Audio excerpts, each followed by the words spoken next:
no doubt, no doubt, no doubt, no doubt. Where are my most beautiful queens in the house?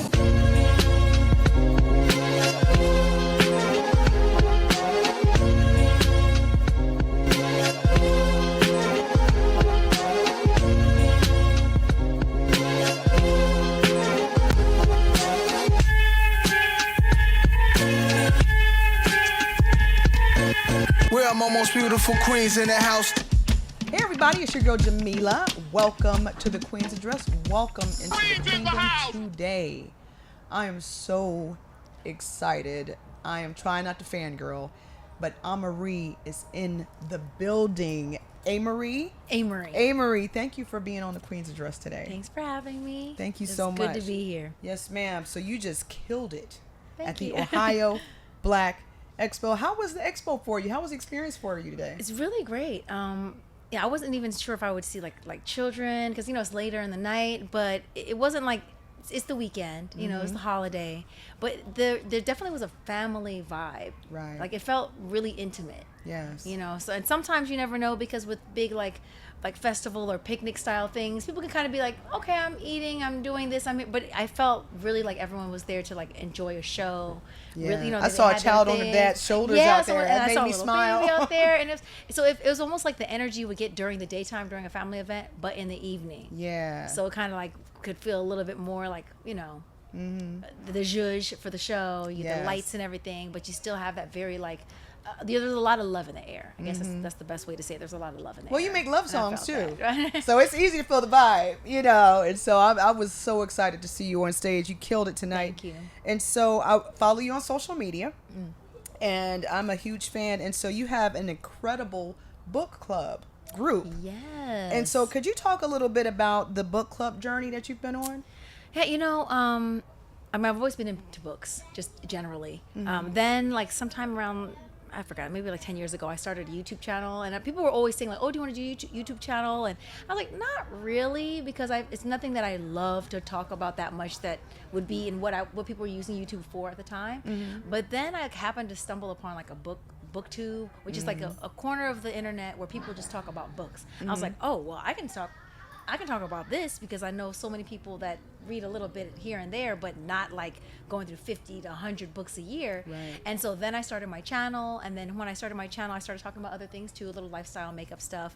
But then people were like, well, okay, why don't you have a book club though? Because you have your channel, but a book club. And so about 4 years ago, I decided to do that, and I wanted it to kind of like live on social media. And so we have every month, we choose a book.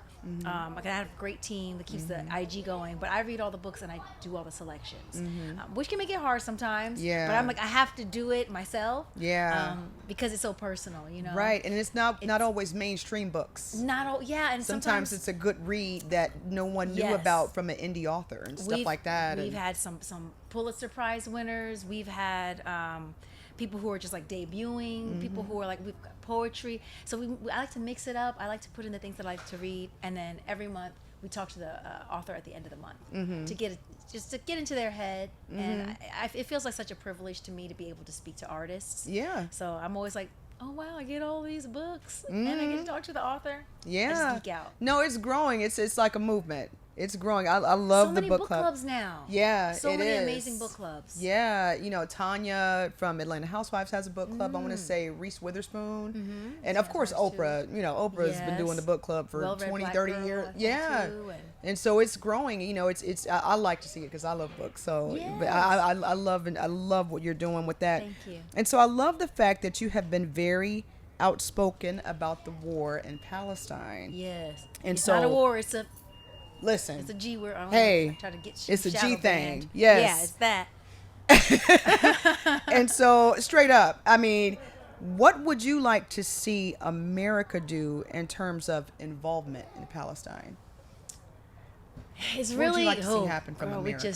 We just one, stop with the assist. That would make, because it's.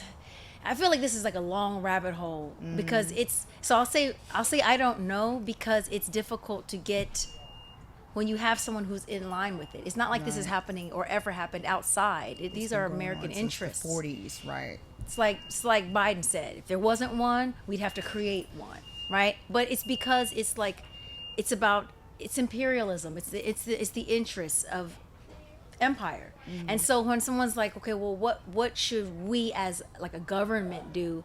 I'm like, there has to be a lot of change just fundamentally. Like just it's the approach to the world. When you look at like who supports Palestine, who has been supporting of it being a state, who's been supportive of just from the very beginning, it's most of the world. And when you look at who doesn't, you're like, oh, you got some things in common, basically. They don't look like you and me when we talk about traditionally what the nations are. And really what you're dealing with, it's just in a nutshell, is the stuff that we read about in the history books that would happen to people like us, our ancestors, the people that live in our ancestral lands. Come on, Queen. Absolutely. Things would happen. It's been happening, but it happens because, well, these other nations feel like we can go in, take what we want, and then there's no more land to take, so now we'll just take resources. But we can do it because you're not really the same kind of human as us. That sounds so blunt, but that's really what it is. It's like when someone doesn't view the people as the same kind of human as them, then they can just take what they want, because it's like, oh, you're not using this land right, you're not using those resources right, we can use it over here. And so when you have that is your baseline, then when we're talking about what can nations do, what people have been doing, protesting, going out there to speak, putting pressure on the government, because the empire doesn't care about your feelings. And even if we are seeing a shift, it's going to happen because like global finance is going to say, it doesn't really pay to, these boycotts is cutting our bottom line, because they don't really care either one way or the other. It's what matters. Absolutely. Is money. Yes. And so when we can put the pressure to make those shifts, everyone will fall in line, but the people have to lead. And I think the people of the world have been leading in the nations I'm talking about, like our country, you know, especially the younger generation, they're like, you're not blinding me with the misinformation anymore. Misinformation meaning the miseducation, right? Absolutely. It's like, we see through you, we see it on our social media, we have a voice, we're not gonna go for the okey doke. So it's harder to fool the people. Absolutely. And I feel like that's the thing to do. But if we're asking South African apartheid, it still would have been happening if you left it up to our governments. That's the truth. Because they were fine with it. They try to pretend that later it's like whitewashed. Right. Like, oh, we were doing all this. It's like, actually, Nelson Mandela was on the T list until what, 2007? That's a long answer. So but it shows how serious you are in your support of serving the underserved.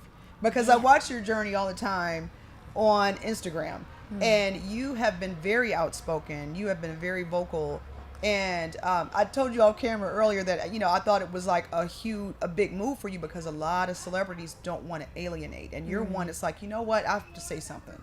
Yes. Because this is wrong, and we need to say something. And we need to, and I'll take it a step further, we need to do something. Say something and if there's going to be a ceasefire, let's get active. And 2 or 3 years ago is when like I was like, because there's always been things happening. Right. It's like I was telling my friends, I was like, it's like a Trayvon, George Floyd, like every week. Always something. Like people, are like, oh, well, what's happened in this year? I'm like, there were like 60 kids killed. It's exhausting. Before October 7th, just that year. Yeah. You know what I mean? So it's exhausting. I just don't. Injustice and like hypocrisy really bothers me like a lot, and I just feel like people have to stand up for the right thing. Absolutely. And we could even go. People was like, "Oh, it's the occupied. It's the occupation." I'm like, it's more than occupation. It's the whole idea. Yeah. Okay. Yeah. Because I'm sure the Native Americans were like, "Well, what president is his administration?" I'm like, the Native Americans were like, "This is bigger."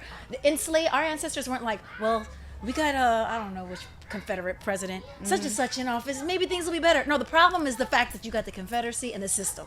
It doesn't matter who's president of the Confederacy today or next year. Right. Wrong is wrong. Yes, in it's the system. Generation. It's just the system. And then what happened is that people thought, well, we're on the tail end of things, and everyone got their piece, so we can get this piece too. And it's like, no, because now we're living in a different era. Yes, it is. And we're like, maybe for once, the story is not going to end up the same way it did for so many of our people. Wow. Wow, no, that's deep. I appreciate that. And so I'm going to switch gears a little bit to music.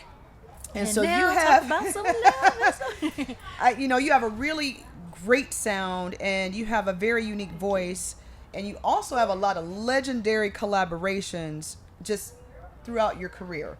Is there a dream collaboration for Amarie? Oh, he passed away. Well, obviously Michael Jackson, Oh, wow. Prince, Yeah. and Marvin Gaye. Those would be top. A dream collaboration, because I still am in the book. My head's in the book place. I'm like George R. R. Martin. Yeah, I think. Because They I love passed Daniel away. Caesar. I would love to Okay. see you and Daniel Caesar, or like maybe you and Yeah, what would you like to see? October London. I like that name, October October London. Yeah. Why am I? He reminds me of Marvin Gaye. Can Oh. I know what's the one? But can I call you a Rose? What's the other the lead singer of that group?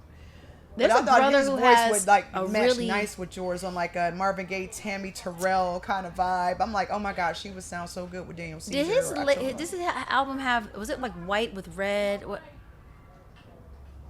October London. Maybe I'm mixing him My up. place. He said, so was it? There's someone who has this real retro sound. Yeah. Very retro sound, and I was like really feeling it. I just discovered him on Spotify randomly. And then also too, Miguel. Oh yeah, Miguel. Miguel. You know who has great voices? Just as a side note, Miguel has an amazing voice. They have these distinctive, new yet classic voices. Miguel, Mario, Lloyd. Oh my God. They just have these voices that are like I appreciate their voices, and my dad likes their voices. Yes. Do you know what I mean? Yeah. Like, he's like, you oh, know, that boy that can generation sing. doesn't like anything from Yeah, our generation. I know. It's We like that like- boy can sing. Like, this is sing. Yeah. Yeah. So yeah. Go sorry. ahead. Yeah. So if you got Michael and Prince in the lab and you're ready to work, Okay. who writes the song? Because your pen game is strong. Yes. Who writes that If song? I am in a room, you're talking about with me even being a consideration to be writing. But you know what? I would say, okay, this is what I would say. Like, okay, we're all gonna write. We'll all throw in, but let's let Prince take lead. We'll let him take lead. Let me do some kind of vocal arrangement. I won't say lead, but definitely like co-leading Yeah. with some vocal arrangements and harmonies, but also like laying back because I want to see what they're going to do. Yeah, but watch their process. And Michael with just like maybe like all the finishing touches, the ad libs, maybe some of that vocal, maybe some of the structure of the song. He's really good at like timing, and he was really good at moments. Because I saw some behind the scenes stuff even with his show. Right. So I feel like I would want to just not say anything and just do, but that's not even my personality. I probably say that and then get in there and then start being like in my Like, I head just I'm like, wanna hey, be man, a that's fly on Michael, the that's wall. Prince. But I'm like, oh, but we gotta, let's just, what about this harmony? I wanna and also I would contribute, want yeah. to contribute Yeah, too, right? yeah. But I would Prince taking lead on the writing and the track creation. Me like putting some pieces together and arrangements to complement and harmonies and such, and Michael structuring the songs and what moment and what the vibe is. There we go. Yeah. There we go. That would be awesome. Yes. And now we heard, was it 2 Chainz? Did he do a remake of your song? I With, think was it Ariana Grande? Yes, 2 Chainz did. Yes. Wait, how did you Yes, he feel did. about that? At first, I was kind of like, and then I was like, I kind of like it, but I wonder what Amarie thinks about it. I am the old fuddy-duddy artist who is like, again, George R. R. Martin, everything should be left alone. Like that, there's a part of me that feels like that. Me too. But not about that song in particular. Okay. It's just like generally speaking. But I appreciate, because I have to like clear stuff. So I appreciate. Yeah. I appreciate it. And I liked it. I think Right. we did it too. And But hip hop does it with James Brown and yeah, no. So and so it's a vibe. Yeah, I appreciate when people do the songs. But then I just did have this conversation with my manager because I was like, but there's a part of me though, as an artist, it doesn't matter if it's my song, anyone's song, where I can dig like the whole, leave it untouched, leave it. Right, But then people discover your music through the samples. There's so many songs that I didn't know were even songs when I was in college. I was like, oh, I thought this was like an original. I didn't know this was a remake. Right. So you do A new add. generation discovers. And so Yeah. it's really good to keep adding to art. But there is still a part of me that it just likes things to be left as they are. Right. I mean, I don't even always like adding visuals to songs because I feel like you're Right. already messing with the sonic part of the art, Exactly. the artistry. Exactly. So I can be a little fuddy-duddy like that. No, where I'm no. like, I leave thought it. at first I was kind of like it was. I like the song as it is, and so when I heard it, I said, oh, and then I said, oh, like And it's they're not different. bad. It's And they're cool, different. but yeah, it's like, but as you said, to your point, the generation coming up, they need to know. And I've sampled songs. I've sampled plenty of them. Yeah. You know, so like again, it's just like I It's a appreciate vibe. it, but then the fuddy-duddy artist part of me is like, leave these songs alone. Hey, what are you doing, you young kids? And so, do you have a favorite record or song that you listen to that you never get tired of? Prince's songs. Prince. I actually will just marathon Prince because I like to that study about him Stevie too. Wonder. Yeah. Oh, okay, yeah. Yeah, My dad songs in the loves key Stevie of life. Wonder. Like, if I'm depressed, if I'm happy, if I'm cleaning the house, I feel you. Like you go to that one song or that one album. Yes. Just mellows you out. Prince's discography really does that, and Michael incredible. too. Yeah. Especially the Off the Wall album, like it just man. really, just you It's know what I mean. jazzy, yeah. There's some albums you can always go back to. Mary's My Life, Carl Thomas's album, his first album, Michael Jackson's Off the Wall album, Marvin Gaye's just What's Going On, right? Or was it that name of the album? Or was it Trouble Man? No, it was What's Going On. I think it was. Just the, I just some people projects are just classic like that. Timeless. What are you listening for when you listen to Prince? What are you studying? What are you trying? Well, first, when I listen to him, and it resonates so much with me because I like his approach. I like the blend of like just pop, 80s kind of new wave, like really like inventive approaches to like the instrumentation. It's like a real blend of like R&B, but taking a lot of rock as well. Yeah. So I just appreciate like his harmonies or his vocal approach is like, I understand you, I hear your language. But then I'm listening to and how he went with this part of the melody in the main line. Like, okay, that the top line of that was really good. That little instrumentation, that guitar break right there was good. Look at how he created the mood. Listen to the color of the music. Like, so I'm really just listening to see what he did. I'm appreciating it, and I'm just like breaking down what he did. And Michael, I do that with his vocals. Right. I'm just listening to like, what did he do? You know? Yeah, I agree. Like magic. Geniuses. Yeah. Magic. And so I got a chance to meet your son off camera. yes. And so what has motherhood taught you? Has it shaped your views in any way? It has. I think it's made me become a lot more patient. And also, like, it's such a big responsibility. You know, I really believe we choose each other. And, you know, ultimately God is choosing our life and the people in our life. Yes.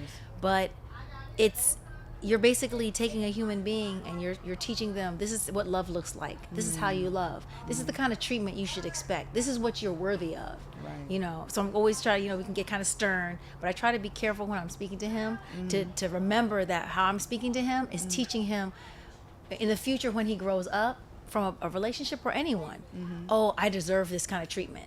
So I need to make sure he knows that he deserves to be treated with respect. And so I've got to make sure that I'm not talking to him in a way where he would feel like disrespected, even as a child, because you are teaching, especially sons, you're teaching him what to expect in a woman and how a woman is going to treat him and talk to him. You know what I mean? Absolutely. And so for me, it's a big responsibility. Right. And so I look at it also like you're here to, I'm teaching you, I'm here to guide you, you're teaching me, you're teaching me how to be a better person. Absolutely. You know? Yes, ma'am. And so I wanted to ask one more question. Yes. Do you have any new music on the way? I am working on it. It's the very beginning. We talked to a couple of people, but it's the very early stages. Okay. That's all you can share right now, or? Well, okay. Also, that it is. I do want it to be like an extension because I have a couple projects that are in mind that are on the periphery, but the main one is an extension of like the first album. Okay. First album, second album, like that's that sweet spot I would like to be in. Well, you know the fans. I got a couple people that people know who they are as far as like their work, so that their work is, and it doesn't matter, it can be a new person, but what I say that to mean they have proven that they just know how to like to get the best out of every artist that they work with and bring some magic that's like just true musicians. That's what I mean to say, the true musicians. Well, you know, we are the fans, and we cannot wait. Thank you. And thank you so Amarie, much. thank you so much for doing the podcast. And you are Of so course. beautiful in person, Oh, but you thank have you. an even more beautiful spirit. And so thank you so much. for being on the Queen's Address today. I'm so happy to be here. Thanks for having me. I know the answers were, I was trying, because sometimes I can talk. No, you did good. So You did so good. But thank you. You are such a powerful queen, and thank you so Thank much. you. It really just blesses my spirit. Thanks for having me. Thanks for all that positivity. Thank you. And you guys can't see her. Well, maybe you can. You can't see her, but if you're listening only to the podcast, you don't see like she's wearing such a gorgeous color that's just like she's glowing. Thank you so You've been much. glowing since It's because I get the to sit sun's next to gone you. I'm a down, but reflection of she's you, no. queen. The sun's gone down, but she's been glowing since the sun was out. Oh, well, thank you. I Everything's on received that. point. Thank you. I'm a reflection of you, sis. I really appreciate you. And so thank you so much. Thanks and for thank having you me. for tuning in to the Queen's Address. I am your girl, Jamilah. Peace King, Peace Queen. Queens in the house.